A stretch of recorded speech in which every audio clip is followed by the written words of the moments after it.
నమస్తే అమ్మా. నమస్కారం అమ్మా. అమ్మ, భగవంతుడికి మనం నైవేద్యాలు పెడుతూ ఉంటాం. అవునమ్మా. అయితే ఎలాంటివి పెట్టాలో మీరు చాలా సందర్భాల్లో చెప్పారు. ఉమ్, అసలు పెట్టకూడని నైవేద్యం అంటూ ఉంటుందా? ఎందుకు ఉండదమ్మా? ఉంటుంది. నేను తినకూడదు నా పిల్లలకి పెడతానా? నేను ఖచ్చితంగా పెట్టు. ఇది అనారోగ్యం కలిగిస్తుంది అంటే నేను తినను కదా, నా ఉమ్, పిల్లలకి పెడతానా అంటే? అలా భగవంతుణ్ణి కూడా మనం మన కుటుంబ సభ్యుడిగా, మన ఇంటికి పెద్దగా, మన శ్రేయోభిలాషిగా, మన మంచి చెడులు చూసేటటువంటి వాడిగా భావించుకుని కదా అన్ని రకాలుగా ఆయన అవును. సేవలు చేస్తున్నాం. 16 ఉపచారాలు చేస్తున్నాడు. రావయ్యా రావయ్యా అని మనం కూర్చోబెట్టాం, నీళ్ళు ఇచ్చాం, అన్నీ చేశాం కదా. అట్లాంటప్పుడు పెట్టేది ఎట్లాంటిది పెట్టాలి అంటే, ఎటువంటి పెట్టకూడదు అడిగారు కదా మీరు. Yes, అవునమ్మా. అంచేత పెట్టకూడనివి కొన్ని మనం తెలుసుకుందాం. ఏమిటంటే, ఈ ఎంగిలి పెట్టకూడదు, పాచిపోయింది పెట్టకూడదు, పనికిరానివి పెట్టకూడదు. ఇవి నేను తినను, నాకు పనికిరావు అనుకున్నవి. అంటే కొంతమందికి అవి కూడా నచ్చుతాయండి. కొంచెం పాచిపోయినవి ఇష్టం, కొంచెం పులిసిపోయినవి ఇష్టం. ఉదాహరణకి మజ్జిగ ఉన్నాయి, పుల్లని మజ్జిగ కొంతమందికి ఇష్టం, పెరుగు కానీ. నిజానికి అది మంచిది కాదు. ఉమ్, ఇప్పుడు దాంతో వేరే రకాల పదార్థాలు చేయొచ్చు. ఆ పులిసిపోయినటువంటి మజ్జిగని మళ్ళీ ఇంకొక 2 రోజులు అలాగే గనక ఉంచినట్టయితే ఒక కమ్మని పండులోంచి వచ్చే వాసన లాంటిది వస్తుంది. అటువంటి దానితో వేరే రకమైనటువంటి పదార్థాలు చేస్తారు. అంతేగాని అలా పులిసిపోయినటువంటి దాన్ని పెట్టరు కదా ఉమ్, అంట.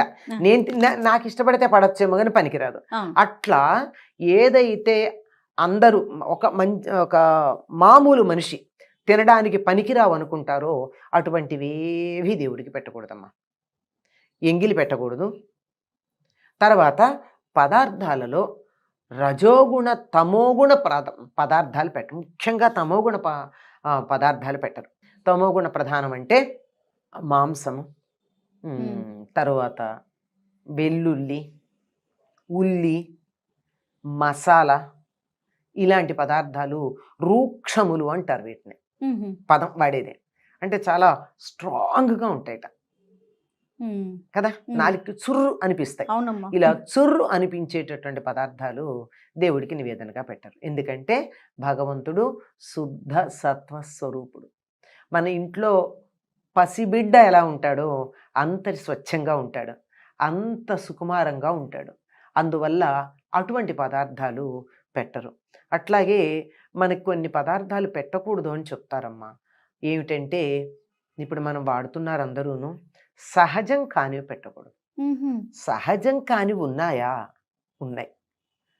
యాపిల్ ఉంది. ఉమ్, యాపిల్ సహజమైన పండు కాదు. ఉహుం, ఆ లోపల ఉన్న గింజలు చుట్టూతా ఒక పొర లాంటిది ఉంటుందే, ఇలా పొడుగ్గా ఉండి మధ్యలో గింజలు ఉండేది, ఆ భాగం మాత్రమే పండు. ఈ యాపిల్ అంతా కూడా దాని బయట ఉండే పువ్వుకు బయట ఉండేటటువంటి రక్షక పత్రాలు అవన్నీ అలా పండులాగా తయారైనవి. ఎట్లా అయితే బోగన్విలియాలో రంగులు ఉన్నాయే, ఆ, ఆ రంగులన్నీ ఆకర్షణ పత్రాలు కాదు, రక్షక పత్రాలే. అసలు పువ్వు లోపల తెల్లగా ఉండే ఇంతదే పువ్వు. ఓహో, అంచేత బోగన్విలియా పువ్వుతో పూజ చేయం కదా, కాగితం పూలు అంటాం వాటిని మనం. అవునవును. అట్లా సహజం కానటువంటి పండుందే, ఈ పండు నివేదన చేయరు సాధారణంగా. అంటే యాపిల్ పండు పెట్టరు సాధారణంగా. ఈ మధ్యకాలంలో దేవాలయాల్లో అక్కడ కూడా పెట్టేస్తూనే ఉన్నారు. అవునవును, సరే, కనిపిస్తుంది. దేవుడు కూడా మోడర్న్ దేవుడు అయిపోయినట్టున్నాడు. అది అలాగే నల్లని పళ్ళు కూడా పెట్టరు. ఆహా, కానీ నల్లని పళ్ళు పెట్టరు అంటే తాటిపండు నల్లగా ఉంటుంది. ఈ తాటిపండునే పోకల దమ్మక్క పెట్టింది, అది తప్ప మరొకటి లేక ఆవిడ ఆ, భద్రాద్రిలో. ఇంకా అయితే లోపల నలుపుగా లేదు కనుక అది పనికొస్తుందో మనకి తెలియదు. నల్లగా ఉంటుందమ్మా తాటిపండు. మరి నల్లనివి పెట్టకూడదని నేరేడు పళ్ళు పెడతాం. కానీ ఇలా లోపల సీతాఫలాలు కూడా పెట్టరు, నల్లని గింజలు ఉంటాయి అని. అంటే తినేటప్పుడు కూడా సీతాఫలాలు తినడం కొంచెం ఇబ్బందిగానే ఎబ్బెట్టుగానే అవునవును, ఉంటుంది, అవునవును, నాజుగ్గా తినలేం. అవును, సీతాఫలం తింటుంటే ఎవరైనా కొద్దిగా ఇబ్బందిగా. ఎదుటి వాళ్ళు చూడకుండా ఉంటే బాగుండి అనిపిస్తుంది. అవును. ఇట్లాంటిది కూడా పెట్టరు అంటారు. కానీ తప్పనిసరిగా దసరాల్లో ఒక రోజున సీతాఫలాలు నివేదన చేయడం అన్నది ఉత్తర దేశంలో సంప్రదాయం.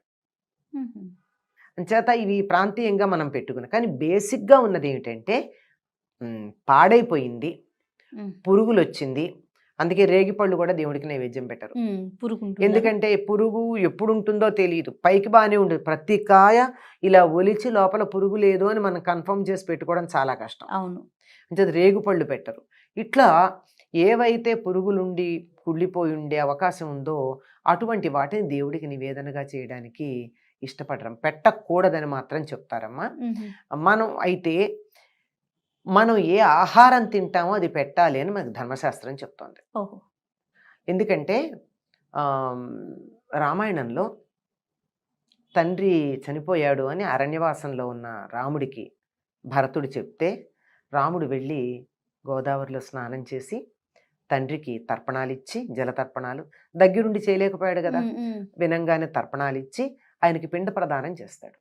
దేంతో చేస్తాడంటే గార పిండితో చేస్తాడు. ఆ గార చెట్ల నుంచి గింజలు తెచ్చి దాన్ని రాతి మీద నూరి అవే దగ్గరుండి దాన్ని ఇలా పిండిగా దేంతో కలిపారు, రేగు పళ్ళ గుజ్జుతో కలిపి చేసి అక్కడ పెట్టారు. అందుకే మీకు చిత్రకూటం వెళ్తే తప్పనిసరిగా రేగుపళ్ళు కొనుక్కోండి తినండి అని చెప్తూ ఉంటారు. గమ్మత్తు ఏంటంటే అక్కడ రేగుపళ్ళల్లో మీకు ఒక్క పురుగు కూడా ఉండదమ్మా. ఎంత విచిత్రం కదమ్మా. చిత్రమే.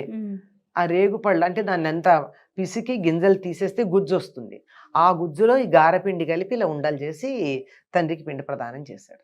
అవి చూసి కౌసల్య బాధపడుతుంది. ఎందుకంటే ఇంకా రాముడిని కలవలేదు ఆవిడ, ముందరి చూస్తుంది.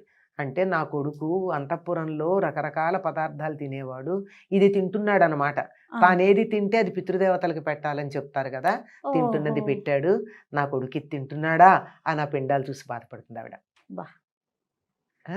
అంచేత మనం ఏ ఆహారం తింటామో అది కూడా సాత్విక ఆహారమే, అదేమీ పనికిరాంది కాదు కదా, సాత్వికమైనటువంటి ఆహారమే. అటువంటిది మనం ఏం తింటుంటే అది పెట్టాలి అని చెప్పి చెప్తారమ్మా. అంతేగాని ఇప్పుడు గమ్మత్తుగా కొన్ని చోట్ల దేవాలయాల్లో నాకు ఆశ్చర్యం కలిగించే విషయం ఏమిటంటే స్వీట్ షాపుల నుంచి లడ్డూలు కోవాలు తెచ్చి దేవుడికి నైవేద్యం పెడుతూ ఉంటారు. చేయకూడదమ్మా. అందరికీ పంచచ్చు. ఎదుటి ఉన్న వచ్చినటువంటి వాళ్ళందరూ దైవ స్వరూపాలను భావించి వాళ్ళకి పంచచ్చు, తింటారు గనక. కానీ దేవుడికి నివేదన చేసేది మాత్రం మనంతట మనం శుచిగా ఉండి తయారు చేసిందే పెట్టాలమ్మా. వండేటప్పుడు శుచిగా ఉండాలి. పాచి బట్టలతో వండింది దేవుడికి పెట్టకూడదు. అది ముందర ఇంకో ముఖ్యంగా చెప్పాల్సింది. మనం స్నానం చేసి దేవుడికి నివేదన చేయాలనుకున్న వాళ్ళు స్నానం చేసి మంచి బట్టలు కట్టుకుని, మడి అని అంటే ప్రత్యేకం పూర్వకాలం మళ్ళు వేరే ఉండేవి. అప్పుడు కూడా నిజానికి మడి అంటే ఏమిటంటే ఏ రకమైనటువంటి ఇన్ఫెక్షన్స్ క్రిములు కీటకాలు లేకుండా శుచిగా ఉండడం అని.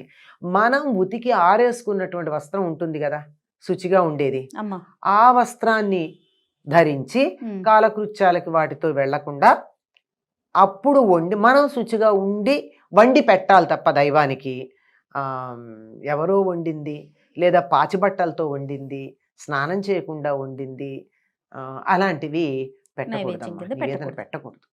తప్పకుండా. నమస్తే. నమస్తే అమ్మా.